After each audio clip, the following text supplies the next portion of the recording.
जलप्रदूषण मराठी निबंध.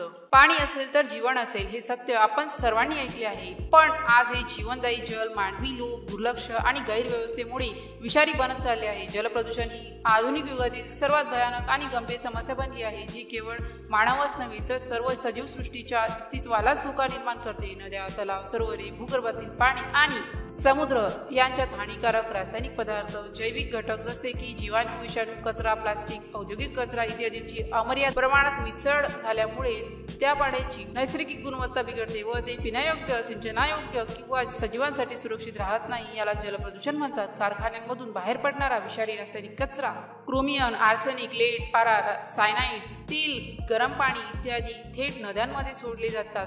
हा सर्वात धोकादायक प्रदूषणाचा प्रकार आहे. मोठ्या शहरांमधील घरांमधून निघणारे सांडपाणी, मानवी मलमूत्र याचे योग्य प्रकारे शुद्धीकरण न करता नद्याकडे वाहून दिले जाते. यातील रोगजंतू पाणी प्रदूषित करतात. शेतीत वापरल्या जाणाऱ्या रासायनिक खतांचे, युरिया, डीएपी आणि कीटकनाशकांचे अतिरिक्त अंश पावसाच्या पाण्याबरोबर धूत जाऊन जलाशयात मिसळतात.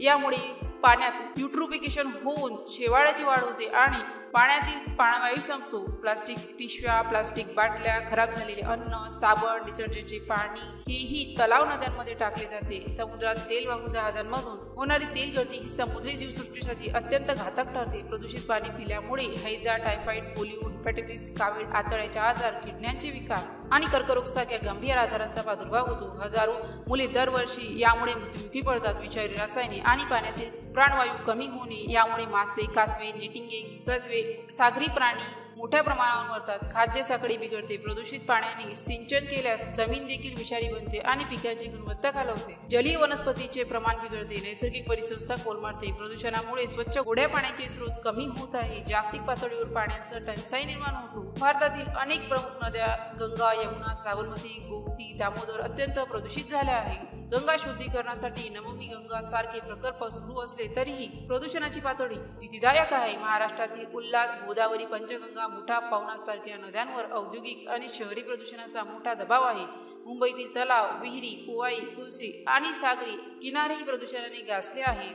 भूजल पातळी घसरण्याबरोबरच त्यात नायट्रोजन, क्लोराईड, आर्सेनिक यांचे प्रमाण वाढत चालले आहे. कारखान्यांना त्याचा विषारी कचरा शुद्ध करूनच सोडणे भाग पाडणे, सक्तीचे नियमन आणि त्यांची कठोर अंमलबजावणी करणे, शहरांसाठी आधुनिक सिवेज ट्रीटमेंट प्लॅन्ट्स बांधणे आणि त्यांची नियमित देखभाल करणे, शुद्ध केलेले पाणी सिंचनासाठी वापरणे, रासायनिक खते, कीटकनाशकांचा वापर कमी करून जैविक शेतीला प्रोत्साहन देणे, नद्या, तलाव, पाण्याचे स्रोत स्वच्छ ठेवणे, प्लास्टिकचा वापर कमी करणे आणि त्यांची योग्य विल्हेवाट लावणे, घरातील डिटर्जंट, तेल, रंग यांची पाणी थेट नळात न टाकता योग्य पद्धतीने विल्हेवाट लावणे, वर्षा प्राणी संग्रहण, रेन वॉटर हार्वेस्टिंग करून भूजल पातळी वाढवणे, जलस्रोतांवर वृक्षारोपण करणे, जलप्रदूषण प्रतिबंधक कायद्यांची प्रभावी अंमलबजावणी, भारी दंड आणि प्रदूषकांना जबाबदार धरणे. जल हा केवळ एक निसर्गदत्त स्रोत नाही तर प्रत्येक प्राण्याचा जन्मसिद्ध हक्क आहे. जलप्रदूषण ही केवळ पर्यावरणाची समस्या नसून मानवजातीच्या भविष्याला धोका निर्माण करणारी आणीबाणी आहे. ही आग आपल्याच